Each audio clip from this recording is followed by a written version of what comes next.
ಬೆಳಗಾವಿ ಲೋಕಸಭಾ ಕ್ಷೇತ್ರದ ಬಿಜೆಪಿ ಅಭ್ಯರ್ಥಿ ಜಗದೀಶ್ ಶೆಟ್ಟರ್ ಪರ ಅವರ ಪತ್ನಿ ಶಿಲ್ಪಾ ಶೆಟ್ಟರ್ ಅವರು ಗೋಕಾಕ್ ನಗರ ಸೇರಿದಂತೆ ಸುತ್ತಮುತ್ತಲಿನ ಗ್ರಾಮಗಳಾದ ಕೊನ್ನೂರ ಗೋಕಾಕ ಪಾಲ್ಸಿನ ವಿವಿಧ ಬಡಾವಣೆಗಳ ಮನೆ ಮನೆಗೆ ತೆರಳಿ ಮತಯಾಚನೆ ನಡೆಸಿದರು.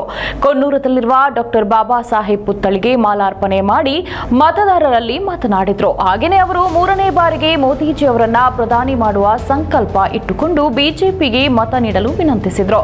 ಅದರ ಜೊತೆಯಲ್ಲಿ ಜಗದೀಶ್ ಶೆಟ್ಟರ್ ಅವರು ರಾಜ್ಯದ ಮುಖ್ಯಮಂತ್ರಿಯಾಗಿ ಜನತೆಯ ಸೇವೆ ಮಾಡಿ ಅತ್ಯುತ್ತಮವಾಗಿ ಕಾರ್ಯನಿರ್ವಹಿಸಿದ್ದಾರೆ. ಈ ಚುನಾವಣೆಯಲ್ಲಿ ನಮ್ಮ ಪತಿ ಜಗದೀಶ್ ಶೆಟ್ಟರ್ ಅವರು ಬಿಜೆಪಿ ಅಭ್ಯರ್ಥಿಯಾಗಿ ಸ್ಪರ್ಧಿಸಿದ್ದು ಅವರನ್ನು ಅತ್ಯಧಿಕ ಮತಗಳ ಅಂತರದಿಂದ ಗೆಲ್ಲಿಸಬೇಕೆಂದು ಮತದಾರರಲ್ಲಿ ಮನವಿ ಮಾಡಿಕೊಂಡರು.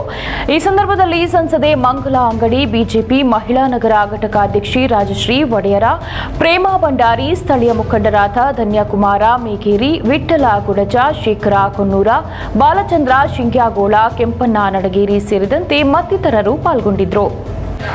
ಇರೋದ್ರಿಂದ ಮಹಿಳೆಯರು ಕೊಡ ಹೊತ್ಕೊಂಡು ನೀರು ತೊಗೊಂಡ್ಬರೋ ತ್ರಾಸಿಲ್ಲ. ಇಂಥ ಅನೇಕ ಯೋಜನೆಗಳಿದಾವೆ. ಮತ್ತು ಸುಕನ್ಯಾ ಸಮೃದ್ಧಿ ಯೋಜನೆಯಡಿ ಹೆಣ್ಮಕ್ಳು ಹುಟ್ಟಿದ್ರೆ ಅವ್ರಿಗೆ ಶಿಕ್ಷಣಕ್ಕಾಯಿತು, ಮದುವೆಗಾಯಿತು ನಾವು ಠೇವಣಿ ಇಡ್ಬೋದು. ಮುದ್ರಾ ಯೋಜನೆಯಡಿ ಮನೆ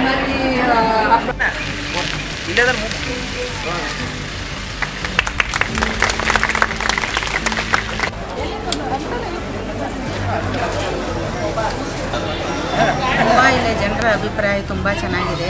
ಕಳೆದ 3-4 ದಿವಸದಿಂದ ಇಲ್ಲಿ ನೋಡ್ತಾ ಇದ್ದೀನಿ, ಅಡ್ಡಾಡ್ತಾ ಇದ್ದೀನಿ. ಇಲ್ಲಿ ಭಾಳ ಸೂಪರ್.